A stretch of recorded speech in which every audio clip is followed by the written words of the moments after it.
Welcome back to the channel. Today I'm going to be discussing The Republic by Plato. Those of you who are looking at this, you might think to yourself, okay, Plato, philosophy, The Republic, it's one of these very old texts. And you may, as I have over the years, thought it's a work of political philosophy. I might get to that at some point.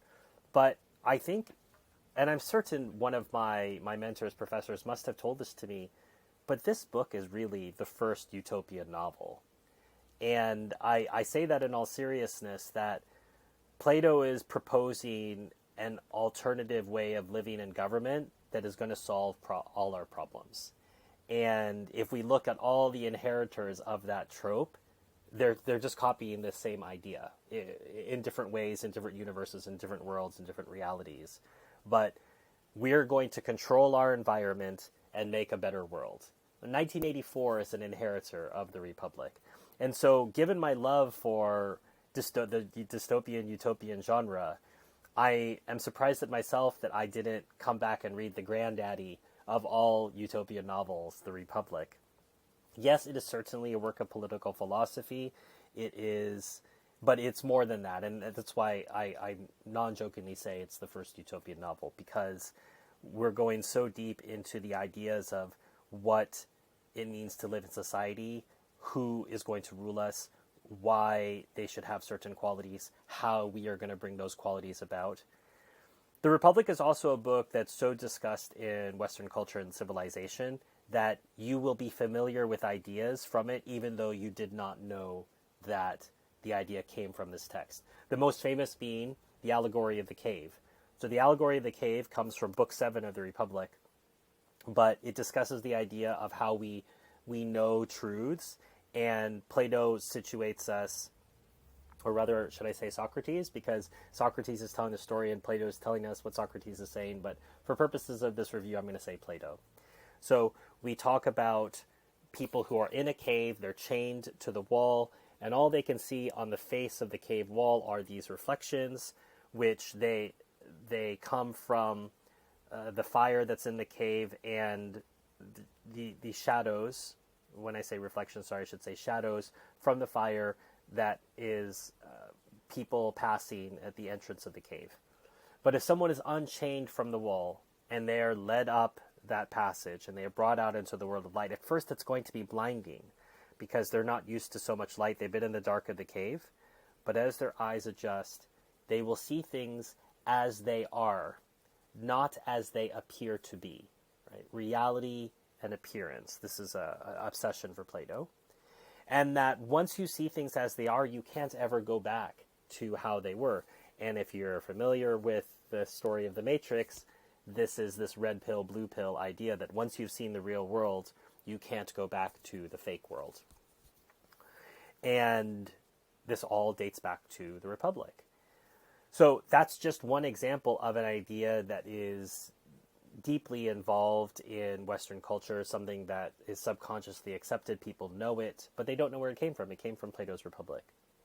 But what is Plato arguing for? He's arguing for an engineered society in which we have guardians to rule over us, and these people have been trained and set aside from society for a long amount of time in order to rule over us.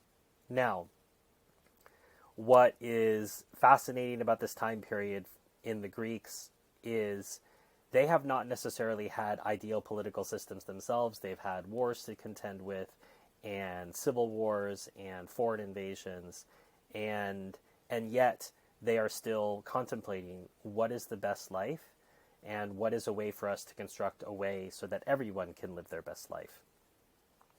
And the Socratic method is what guides the early part of this text. And if you're not used to it, you can either be annoyed by it or fascinated by it. I'm probably a little bit of both. But what Socrates does to his interlocutors is keep asking them questions. And he says, okay, well, is this just? And he goes, okay, well, what is justice? And he's trying to force people to define their terms. And this can be very useful because when we're talking about things that everyone wants to engage in, whether, let's say, it's prices in the marketplace or how someone should be elected, we should be familiar with certain terms. But there are certain terms that we don't necessarily have the ability to define, but we know. So, for example, if Plato pushed you into a corner, Socrates said, tell me what the definition of love is, your inability to give a good definition would not necessarily mean that you don't know what love is. That this idea that we only know things because we know definitions, I think is a faulty idea. However, I do see the value of it early on in the text, and let's say in general, I see the value of going to the definitions, going to the roots of things, because this underlies Plato's question of what is real versus what appears to be the case. And so is what we're talking about, is this justice? Is this really justice, or is it just seem to be justice? And so as you start the text, you may struggle a bit if you've never read this Socratic dialogue, but persevere with it, because it will take you deeper and will help you understand the direction he's going. He's setting the table. We're going to start here. What is justice in a society, and how are we going to achieve that? He has some very interesting ideas, some of which I naturally agree with. I do, because I'm a royalist, I tend to want single man or woman leadership. You have kings, you have queens in history, but you should have a single ruler, and ideally that ruler has been educated to rule with an understanding of the afterlife, with the understanding of supernatural consequences, that if you're not just in this life, there will be retribution in the next life. That it is not worth it in this world just to chase riches or achievements or sport or your own libido. That there are the greatest service that you as a monarch can render is to be a good steward for your people. That ultimately ruling is stewardship. It is the popular term these days is servant leadership. But that is really what ruling is about. And that's a lonely life. It's a difficult life. It's a life of sacrifice.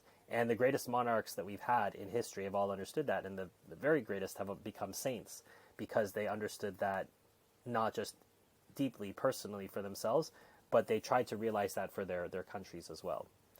Plato doesn't have access to Christianity. So he doesn't have access to a wonderful operating system that can help to persuade and change people's minds about revenge and marriage and divorce and abortion and whatever else Christianity can offer people to think about. So he has to rely on his own methods, and what he does is he creates this eugenic nightmare. As a result, he's going to breed these guardians. They're not going to know who their parents are. They're not going to know who their children are. They're going to be raised in common. We have this Starship Troopers-esque vision of men and women training together militarily, fighting together, potentially women rulers. It's quite revolutionary at the time. Plato's talking about women ruling in this way. So there's so much to this book that is modern and will seem modern to the reader. And you're thinking, this was written thousands of years ago. It's written by Plato. It's written in pre-Christian times. But there's much to make it feel fresh to you. And I think most importantly, in a time period in which political change seems hopeless, as it certainly does to me, I think that things are not just too big to fail, but they're too big to fall apart. The bureaucracy is just this giant machinery. Reminds me of Ringworld or other scenarios in fiction in which you just find this giant abandoned floating wreck somewhere. And that's a lot of our governments these days are just giant wrecks that are not necessarily functional. Reading a book like this will help us dig back into a useful intellectual exercise which we may have abandoned, which is, how do we live a good life politically? Not because we're going to be able to affect it and have a revolution in the streets and suddenly have a good life, but it's worth pondering because it can help us make smaller changes, whether that's in our community, in our city, in our families, among our friend groups, that there are ways that we can live better and more holistically, more authentically in our society Just because we can't reform at the top level doesn't mean it's not worth reforming at the lower level. And obviously, the argument goes over time, the reform on the lower level will spread up. Great.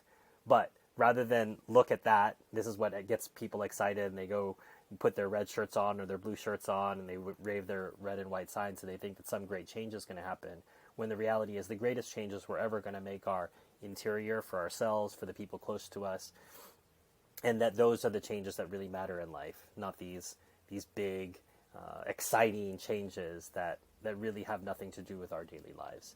So read The Republic to go back through that intellectual exercise of how to live the good life and how we in society can organize ourselves and think in a fresh and different way about very old problems. If you'd like to get a copy of this book, you can find a link to it in the description below. You can also find a link to my Patreon there where you can support reviews like this. I would appreciate it if you'd like to support it. If not, you can also hit the like button, the subscribe button, share this video with people you think would enjoy it. And until next time, enjoy your reading.